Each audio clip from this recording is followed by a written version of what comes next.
107.5 WBLS, your number one source for R&B. Welcome inside the calm before the storm. I told you this brother was coming by, and without further ado, he's here. And, you know, I think if I was a betting man, I would play the number 16, because it must be 16 years that has that magic number, because this is your 16th book. And last time Ashanti came to me, she didn't come to me until 16 years later. So 16 is a number I'm going to start concentrating on. Award-winning journalist. What more can I say about it? He has one of the best international talk shows around, and he's been around with us for quite some time. Although I thought the brother would have taken and chosen the route of sports, because he had the height, and I know he played in school. Life has a way of setting and changing our destiny at times, and it changed it for the better, and obviously a very longer career and a healthy career. It is a pleasure to finally welcome to the Quiet Storm, the calm before the storm, Mr. Tavis Smiley. So thank you for coming. I am honored to be here. First of all, let me say what a blessing it is to be sitting next to you. Oh, you're very kind. You are, some people are legends in their own mind. You are a legend in your own time. And we all have that I'm moment. honored to be here, man. And second of all, somebody get me a Powerball ticket with the number 16 on it. For real. So if that number is that good, I want to play it, man. Hey, this is your 16th book, isn't it? It's been a while. Yeah, I've done a few of these. Yeah, you've done a few. Yeah, and this time you partnered up with David Ritz again. Yeah. And the partnership that you guys, the chemistry that you guys have, is pretty remarkable. I was just talking to my publicist, my fine publicist at Little Brown, Liz Garriga, and we were talking about the fact that I did a 3-book deal with Little Brown. I'd never done anything with Little Brown before, so I took a chance on this company. They've been very good to me. We did a 3-book deal, and we had no idea that the 3 books would be what we call the 3 M's. The first one was about Martin. Wow. Martin King, Dr. King. Second one was about my friendship with Maya and Michael. Martin, Maya, and Michael. It just turned out the way. When we signed the deal, I knew I was doing the King book, didn't know what the other 2 books were going to be, but it turns out to be the 3 M's, and we'll see if we got something else for Little Brown. But our contract with Little Brown ends on this journey. Wow. Well, you know what? There's something that tells me that there may be another book coming from this journey. Before You Judge Me is the book Tavis Smiley and David Ritz has just released, The Triumph and Tragedy of Michael Jackson's Last Days. Yeah. Why at this time? Yeah. And I know we're coming up this weekend on the anniversary. Sure. And I hate to use the word anniversary, because anniversary is such a happy word as opposed to, when I reference death. To me, I don't look at that as happy. But it is an anniversary of sorts, so you can call it commemoration. There you go. Yeah. But with Michael, I mean, I'm not even put off by the word anniversary, not at all, because it is a celebration of his life and of his artistry and of his artistic genius. So it's a beautiful thing. So I don't mind anniversary. But to your question, though, why now? Because I grew up in Indiana, as you know. Michael, of course, is from Indiana. I grew up a fan of Michael Jackson. And when Michael announced he was coming back one more time and said, "This is it. No more. One more time. This is it." And as you know, he said that during the press conference, but it became the name of the tour. This is it. And so I was so excited about the possibility of going to London to see him. I love Michael. I heard. And I love London. But you couldn't get a ticket. What? No, I got my tickets. I couldn't get one. You're right. I couldn't get a ticket initially. Called his mama. Now hold on. Mama Mama can call a create Negro's anything. mama, and she can hook you up. So I said, I'm not calling Michael's office, because I knew every celebrity in the world was calling Michael. I saw my back door. This thing called Miss Catherine. There you go. I said, "Miss Catherine, how long I known you?" Since you were little, right? How long I loved you? Oh, here you go. How many times have I ever asked you for anything? But I had my tickets. I had my plane tickets, my concert tickets, my plane tickets, and my hotel reservation. I'm ready to go. And ironically, I had flown back to Indiana, Michael's home state, my home state, to give a speech at a national convention. I land, get in the car, my phone's blowing up. Michael Jackson has died in Los Angeles. I have to walk into this crowded convention full of people who have no idea this has happened. And literally before I gave my talk, I had to announce back in both of our home states that Indiana's favorite son, Michael Jackson, has just passed in Los Angeles. And no one was. And the audience they lost it. Yeah. Man. They lost it. Here I am back home in Indiana, as one of their songs say, as you well know. So I made that announcement, and that troubled me.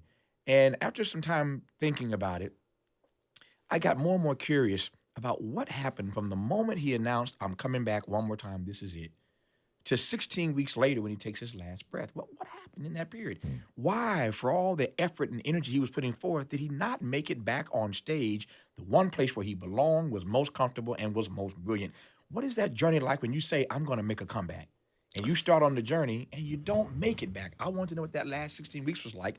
And so we reconstructed his life, and that's what the book is. And, you did an excellent job. You and David did an excellent job because not only did you focus on the 16 weeks, but you also gave an overview for those who didn't know the integral part of what happened way before 16 weeks. We're talking about years ago as his life has, started to become even more popular. But it was popular as a child. Oh, no doubt about it. And obviously when he decided to go solo, it was just out of here. Yeah. His name is Tavis Smiley. He's with us tonight inside the Calm Before the Storm.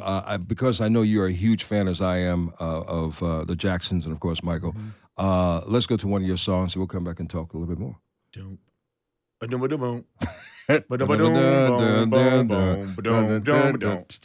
That's I Want You Back, ladies and gentlemen. Yes, you missed out on that. That was probably one of the first songs, Tavis, before I thought about radio. I thought I was going to be Michael Jackson II. Okay. I started singing. I Want You Back. You got the voice, man. You're right. Okay. Tavis Smiley with us. We'll come back in just a second. Tavis Smiley is with us tonight. Now, look, LG! you know what the interesting perspective on this? Understand this, ladies and gentlemen. In 1994, Time magazine named this young man one of America's most promising young leaders. 15 years later, Tavis Smiley, 2009, Time magazine honored you as one of the 100 most influential people in the world. You know what I paid for that? Well, you know what? I can't afford that. So I'm glad you paid some great money for that. It took me 15 years to save the money up. Jeez. To buy off the editors at Time magazine. Hey, man. No, it was a great honor. Blessing, man. Yeah. Sometimes, I've said so many times, Lenny, and you'll appreciate this, that sometimes your life exceeds your dreams. Wow. It's a beautiful place to be in if you ever have the feeling of your life exceeding your dreams. Michael Jackson's life exceeded his dreams. My life has exceeded my dreams. You look up on a list of the 100 most influential folk in the world. I mean, I never imagined as a kid running around the backyard in Indiana. Right. But it's a blessing, and you just try to pay it forward, Look, Tavis Smiley has a new book, Before You Judge Me. It's a reflection of the last 16 weeks of Michael's life on Earth. And it's the triumph moments and the tragedy moments that he takes you through along with David Ritz. Was there any controversy in putting together this book and coming out with the book? I haven't. I've been very fortunate to have written about Martin and Maya and Michael, and to have had the relationships that I had with them or their families that allowed me to do these books without lawsuits and licensing fights and all that kind of stuff. I haven't had that. So, and I think part of that's because I hope at least that the work and witness that I've tried to engage in over the course of my career has led people, if not to always agree with me, and nobody always agrees with me, but I hope to respect the fact that what I'm trying to get at as the truth, or put another way, I want to revel in and celebrate the humanity and the artistic genius of Michael Jackson. So, well, and that's what, a lot of us obviously not as close as you were to the family and obviously observing Michael. And because he came from your hometown, he became an extension. The entire family, the brothers became an extension of our family. And I think, even it struck me very emotionally when I heard of his passing because, you just couldn't believe it. It's almost like the closest relative you could ever think about has now transitioned. Well, he becomes, as you know, the soundtrack to our lives. When you hear these songs, they take you back. They do. They take you back to your childhood. They take you back to the Saturday morning cartoon. For me, they take you back to where you are the first time you heard Off the Wall. They take you back to The Glove. I mean, these songs represent moments in our lives. And so when you hear them, it takes you back to a particular place that you want to celebrate and you want to reminisce and revel in. And that's what great artists do. They have a way of investing themselves in the lives that we live and the legacies that we leave.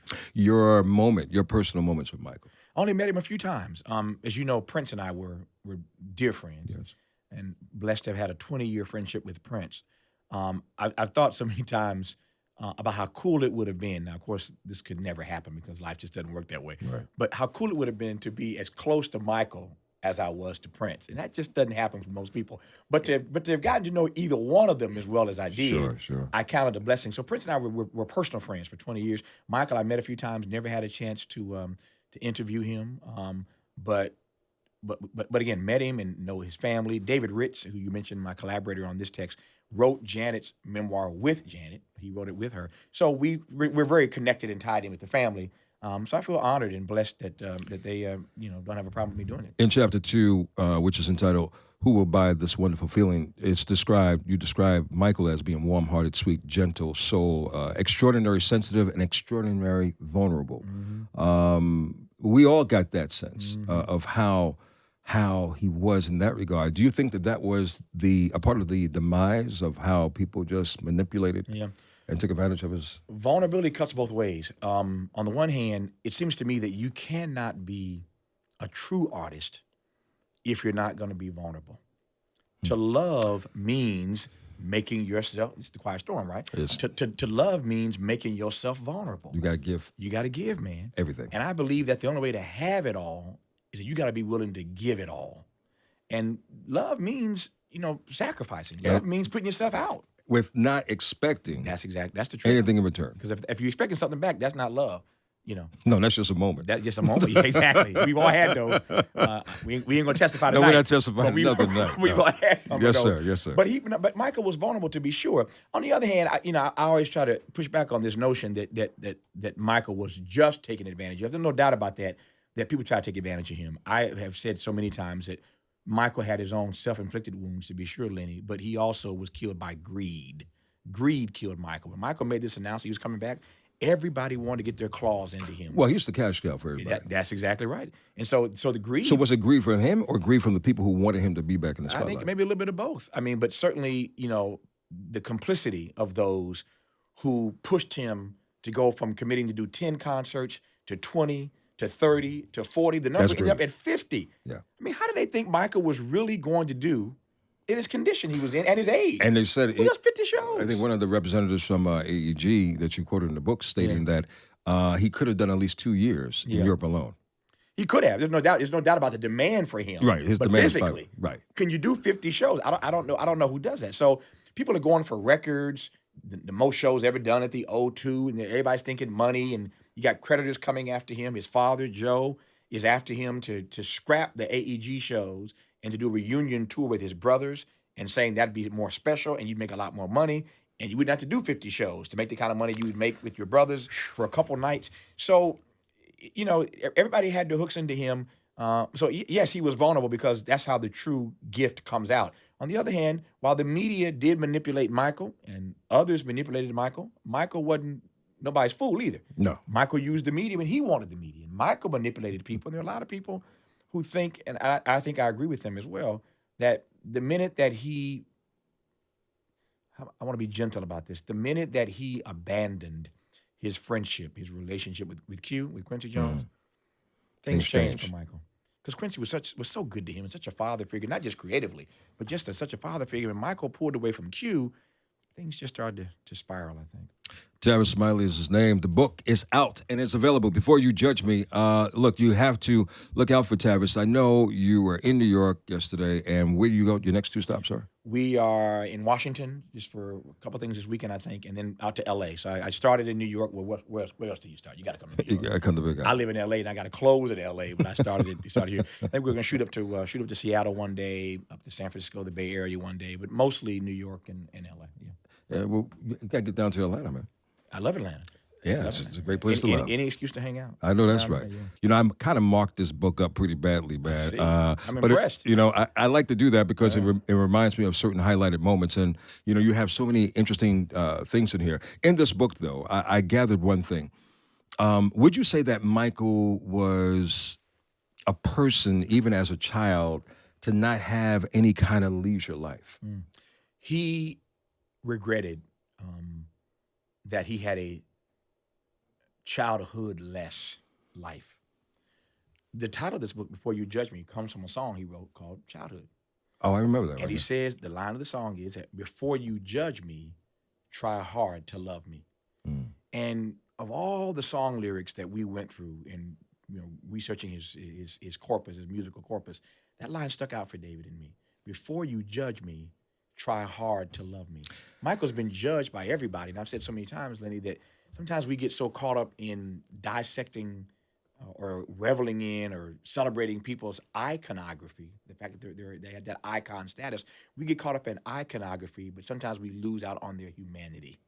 And so this book is about trying to get into Michael's humanity. Clearly, we want to celebrate his artistic genius, but it's his humanity I want to revel in. And so none of us knows what it's like to have that kind of pressure thrust upon you at that young age.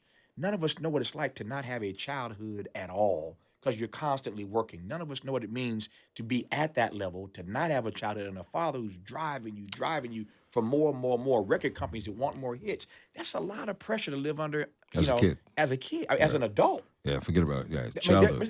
let's be frank about this. We all know adult artists, grown folk, grown and sexy folk, who turn to drugs or other ways to self-medicate, snap sometimes under pressure because the industry just sucks every ounce of blood out of you. Because once you become a star, they just want more, more, more. There's never enough. It's a blood-sucking industry. So that there are adults who can't handle that pressure. Now, apply that to a kid. Yeah. So that, I've given Michael a pass on a number of things because I just don't know what it's like to try to walk in his shoes. So now, but as that child, though, he was with his brothers. Yeah. But obviously, and I understand because Tita was just on the show the other week. Yeah. It took Michael maybe a year. Like it was already formed. It was called the Jackson Brothers, I think. And it took a year before Michael even joined the group. But once he joined the group, he had this phenomenal, I guess, presence. And you see when you see the Jacksons now, it's a phenomenal show because it's the brothers. But you understand the importance of Michael's role when he was there. So I can only imagine as a child, and then of course as he grown into a man, his presence alone, which isolated him even in the group. Sure. Put the pressure on him. But I thought within the infrastructure of the group, the pressure wouldn't be as as hard on Michael. Well, I mean, I have 7 brothers. I love all of them dearly. And yet, honestly, there are times where we compete. There are times where we take issue with each other. And I'm not traveling the world with them. I'm not stuck with them all day long. I'm not rehearsing with them all day long. But so you're Virgo like me. So having said that, I know how we can be controversial. Yeah, absolutely. We're all opinionated at some times. Absolutely. So I understand that. And I think it was heartbreaking for Michael to make the decision to leave his brothers. Nobody revels in separating yourself from your family. But Michael artistically had to follow his own soul, his own dreams, his own aspirations. And so in that regard, I mean, I get it. I mean, look. I said about Dr. King when I wrote the book Death of a King about the last year of his life. The King was a public servant, Lenny, a public servant, not a perfect servant. I see Michael the same way. A different kind of ministry Michael had, but Michael was a public servant, serving all of us, not a perfect servant. Yeah, but you know what? We as people do. Yeah, we look at the iconic figure as perfect. That's right, and that goes from church to down. politics. That's right. So when the status of a person goes, and I want to talk about that when we come back in terms of superstardom, because you're at that peak right now. I want to make sure that you take care of yourself. Please, I'm hanging out with you. I want to know how it affects a person and morphs them into something totally different than obviously what they initially innately had. This coming weekend is the anniversary or commemoration of Michael's death. Unfortunately, the world will take a moment out to reflect and think about those moments, those special moments that we've all cherished with Michael. Met all of the Jacksons, except Michael. Don't know how that moment is either, man. Won't know how that is. We do know he was born on the outside, and that was probably another reason. I had something, though, brother. My mom bought me something years ago that you probably didn't have. Maybe you try to emulate an article of clothing that Michael had, but I had the corduroy. I just said corduroy, ladies and gentlemen, so I'm dating myself. A corduroy brown double-breasted jacket. Oh, no, I didn't get one of those. Did you have the Applejack at least? I didn't get one of those either. So you're not a true Jackson fan. No, you're not a true Jackson fan. You got me beat on that. And you're from Indiana. But part of it, it's actually funny you should raise that because I talk about this in the epilogue to the book. Part of my journey with Michael was growing up Michael had a strict father. I had strict parents as well. But I grew up in a Pentecostal church. You feel me on this? Go ahead. We in church 7 days a week. Yes, sir. Shouting, singing, dancing, speaking in tongues, trying to live a holy life. So I would have been condemned to hell for listening to secular music. You feel me? Yes, sir. So I had to sneak See, your mama got you the outfit, but I think I took a greater risk. I took the risk of getting the beating, first of all. You did. Much less being condemned to hell for listening to secular music. I had to sneak and watch the cartoon on Saturday. Yeah. I had to sneak and listen to Michael on the radio. So you didn't know about Ray and Charles? I had to sneak and try to watch Soul Train. Such a shame.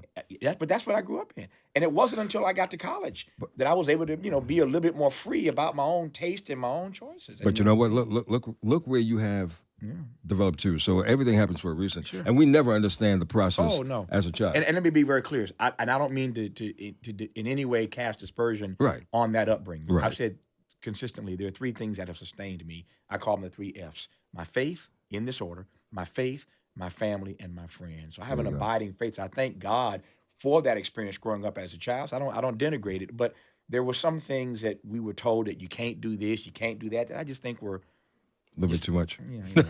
Don't get me preaching tonight. In chapter 6, in chapter 6 of Before You Judge Me, the latest book by Tavis Smiley and David Ritz, superstardom plus artists equal unmanageable. That's Marvin Gaye. Marvin Gaye said that. It's interesting because having spoken with Jan Gaye and understanding her book and understanding the other side, which David wrote, right? Same guy, David Ritz. Yeah. And understanding how that side of Marvin was, which we never got a chance to see.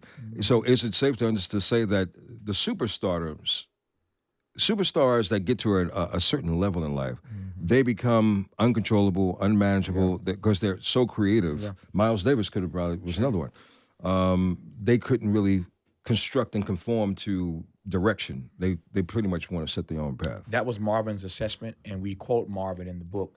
What makes David Ritz such a great collaborator for this book, as I said, I mentioned earlier, he wrote Janet's book with her. He wrote Divided Soul with Marvin Gaye. He wrote Brother Ray with Ray Charles. When you go through David's archives, all these interviews, and so many of them, he had conversations with these other artists about each other. And the stuff that David has on file of what artists said to him about Michael, priceless. It's priceless. And we were able to weave a lot of that analysis from other artists into the book. So Marvin Gaye made that particular point. Berry Gordy, of course, the founder of Motown, put it to me like this. He said, Tavis, what Lenny's laying out is what I would call rudderless. This is Berry's word, rudderless. He said sometimes these artists get to be so unmanageable, so out of control, that they end up being rudderless. And his point was that if you're not anchored to something, if can't nobody tell you nothing, then you end up being rudderless. We used to sing a song in that little Pentecostal church that I grew up in, and the words were these, Lynn. I know you love lyric as I do. I love all lyrics of songs that mean something to me. The lyric of the song was, there's a storm out on the ocean, and it's moving this away. If your soul ain't anchored in Jesus, you will surely drift away. And so it's not about even proselytizing about Jesus, but the point is that in our lives, we have to be anchored to something. And if you're not anchored to something, you become unmoored, and you start just drifting and floating. And in some ways, that happened to Michael. But, in one of the chapters in this book is Jehovah's Witness. The family were all Jehovah's Witness, to my understanding. The mother, mostly, Right. Yeah. But the children, too. No, Michael, yes, right? Yes, Michael was.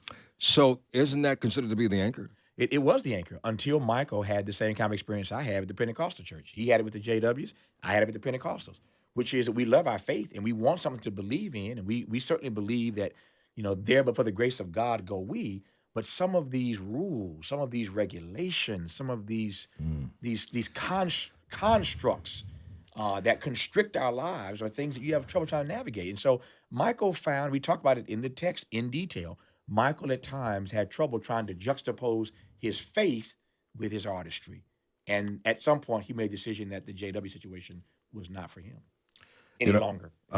This book is phenomenal, and it's a great read. And it's under 300 pages, ladies and gentlemen. I know sometimes people count pages. Yeah, I don't write long books because I can't read long books. And a lot of us have crazy schedules. So it's definitely worth picking up if you are a true, undying Michael fan as we are. I think that you'll enjoy every chapter that this book lays out for us in great detail. In the chapter Do or Die, which is chapter 20. Michael, as we mentioned a little earlier, was a cash flow for many people that kept sucking money out of him. The only person, as you have heard, and when all that came out, the only person who he gave that money to was Mama and the children. Mm-hmm. The whole family got a little kind of annoyed at that. But obviously, he understood the most valuable people he could trust and depend on for the rest of his life. And at this stage of the game right now, money is, I don't call money the root of all evil, but it can be done for wrong things if you're not, again, anchored in a certain manner, shape, and form. How do you feel that what will happen now, because obviously Mrs. Jackson had to sell off some of that Beatles catalog, because I think that played a lot of it into this situation as well. How do you think that this will all play out in the end? A couple of things. One, just a word, a tribute to his mother. We are who we are, Lenny. This is true for you, me, and everyone watching or listening. We are who we are because somebody loved us. It might not have been your birth mother or your birth father. I don't know who it was in your life, but every one of us is who we are because somebody loved us. Michael was loved by his father. Never mind the disciplinarian that his father was. He was loved by his father, but he was loved and adored by his mother. And the things that Michael did to celebrate and honor his mother is in direct correlation to the love that he felt from Miss Catherine, from his mother. So we are who we are because somebody loved us, number one. I want to just make that clear, the link between Michael and, I mean, all black men, we love our mamas. Yeah. So we're not surprised that Michael loved his mama so much. I mean, everything I'm doing, I'm here with you right now trying to make my mama proud. That's my whole modus operandi. Make my mama proud. Sure. Don't embarrass my mama. To the money question, it is interesting to me, and we see it all the time. Now, Prince did well in life financially, and he's going to do just as well in death. Yeah. Elvis Presley has done better in death than he did in life. His estate is worth so much more now than it was when he was. Jimi Hendrix is worth a whole lot more money dead than he was alive. And I think the same is going to be true of Michael and the estate. And I've got, I got my own issues with, the way they do things, some decisions they make here and there. But at the end of the day, his mother, as long as she lives, and his children, as long as they live, would be well taken care of, because there's just so much there for his estate to call, so much for them to do. And I just hope that they will always do it with respect, right, and do it in the spirit that Michael would want it done in. I mean, I think about Prince, who I mentioned a moment ago. Prince made one mistake in his life where his licensing is concerned. We talked about it, so many times. He licensed at one point, you might recall, the song Little Red Corvette to, obviously, Chevrolet. And he regretted to his death that he ever let Chevrolet use that song, Little Red Corvette, because he didn't want his music to be prostituted in that sort of way. So all these estates have to make decisions about what's right for the music. But Michael's legacy artistically is just so rich. His mother and those children would never have to worry about money, because it's just such a great catalog to comb through. Yeah, and just to go back with Prince, I mean, everybody talks about this vault, including Jimmy Jam and Terry Lewis. So can you only imagine what kind of music still has to come out of this vault that we don't know about? That's right. The various chapters that you will find in this book is Stranger in Moscow, which is a song. Great song. As well. Father, Father, April Fool's Day, The Milk, which is the tragedy part of it. That's what he called the drug, the propofol that he needed. He called it the milk. And Michael had insomnia. Yeah. And he had he's meticulous. As a Virgo, Tavis, you have a lot on your plate. You've been doing a lot for years, and you continue to do and do multitask and do several things at the same time. What kind of pressure falls on your personal shoulders that you find it hard to just maintain a good balance? There is a difference, as you know, Lenny, between sympathy and empathy. Mm-hmm. Sympathy means feeling sorry for somebody. Empathy means putting yourself in their shoes.